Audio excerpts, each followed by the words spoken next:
नमस्कार, मी अवधूत जाधव, राहणार सांगली. यावर्षी आम्ही गणपती उत्सव 2025 करता थीम अशी घेतलेली आहे की गावाकडील काही आठवणी आणि ग्राम जीवन या थीमवरती आम्ही यावर्षी देखावा सादर करत आहे. यावर्षीच्या आमचा देखाव्याचं नाव आहे महाराष्ट्राची लोककला. यावर्षी आम्ही सादर करत आहोत देखावा महाराष्ट्राची लोककला. महाराष्ट्र राज्य हे विविध कलागुणांनी तसेच भक्तिशक्ती संपन्न राज्य आहे. महाराष्ट्रात पूर्वीपासून काही लोककला परंपरा रूढी चालत आलेली आहेत. त्याच लोककला आज लुप्त नामशेष होत आहेत. त्यांना थोडासा उजाळा व आत्ताच्या पिढीला ही लोककला देखाव्याच्या माध्यमातून दाखवण्याचा हा छोटासा प्रयत्न.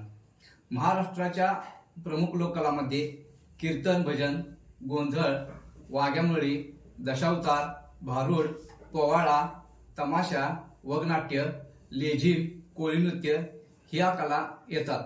तसेच आता लोप पावत चाललेल्या छोट्या कलाकारांना कुठेतरी वाव मिळाला पाहिजे हे उद्दिष्ट डोळ्यासमोर ठेवून आणि त्यांच्या कलेचा सन्मान म्हणून यावर्षी आम्ही देखावा सादर करत आहोत. पोतराज, नंदीबैल, पिंगळा, बहुरूपी, गोंधळी, वासुदेव यासारख्या छोट्या कलाकारांना एक सन्मान म्हणून हा देखावा आम्ही सादर करत आहोत. चला तर आपण पाहूया यावर्षीचा आमचा घरच्या गणपतीचा देखावा महाराष्ट्राची लोककला. चला तर आपण यावर्षीचा देखावा पाहूया. मंगलमूर्ती मोरया. सर्वात प्रथम आमची ही गणेश मूर्ती शाडूची आहे. पर्यावरणपूरक असा आम्ही हा देखावा सादर केलेला आहे. घरातील सर्व लहानापासून थोरांपर्यंत या देखाव्यासाठी सर्वांनी कष्ट घेतलेले आहेत. या ज्या आपल्याला मूर्ती दिसत आहेत या मूर्त्या आपण माती आणि कापड आणि तारा यापासून तयार केलेल्या आहेत. सर्व मूर्त्या, सर्व देखावा हा हलता असून यांत्रिक साह्याने हा हलवण्याचा आम्ही प्रयत्न केला आहे. या देखावामध्ये आम्ही आता यावर्षी दाखवले आहे. पहिले म्हणजे गोंधळी, जे देवीची उपासना करतात ती गोंधळी, आणि वाघ्यामुरळी म्हणजे ती शंकराची किंवा नाथाची उपासना करतात ती वाघ्यामुरळी. असा हा प्रकार आहे. त्यामध्ये आम्ही दाखवले गोंधळी. त्याच्यानंतर दाखवत आहोत बहुरूपी. आज ही कला पण नामशेष होत चाललेली आहे. ही काही लोक आपल्या कला दाखवून लोकांचे मनोरंजन करून लहान मुलांचा विरंगुळा करण्याचे काम करतात. अलीकडच्या काळात ही लोक दिसण्याचे झालेली आहेत.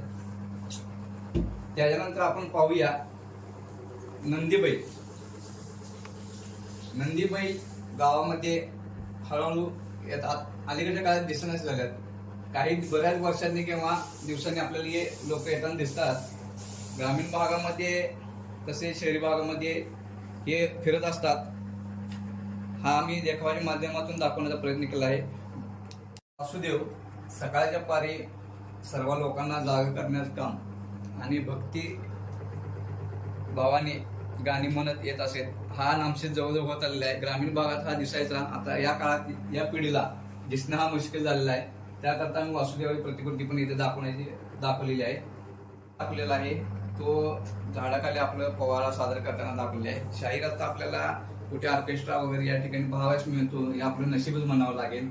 ही एक महत्वाची कला आहे. ती आम्ही या देखाव्यामध्ये दाखवलेली आहे. आम्ही पोतराज केलेला आहे. कडक लक्ष्मी.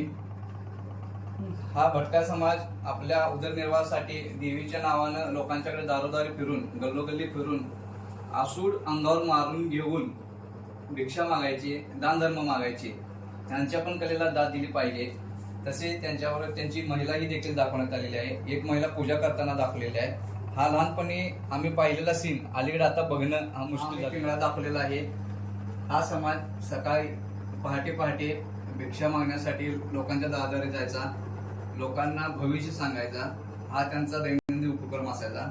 या लोकांना घुबड, टिटवी, इतर काही पशुपक्षी यांचे आवाज त्याच्यावरून त्यांनी भाकीत करायचे.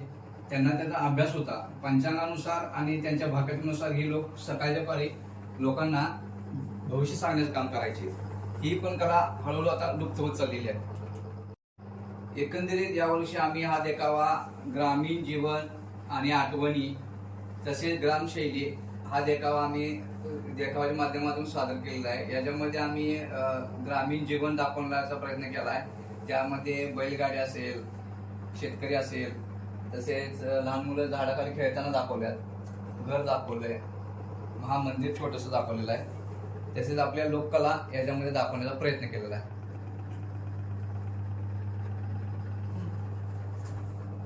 धन्यवाद.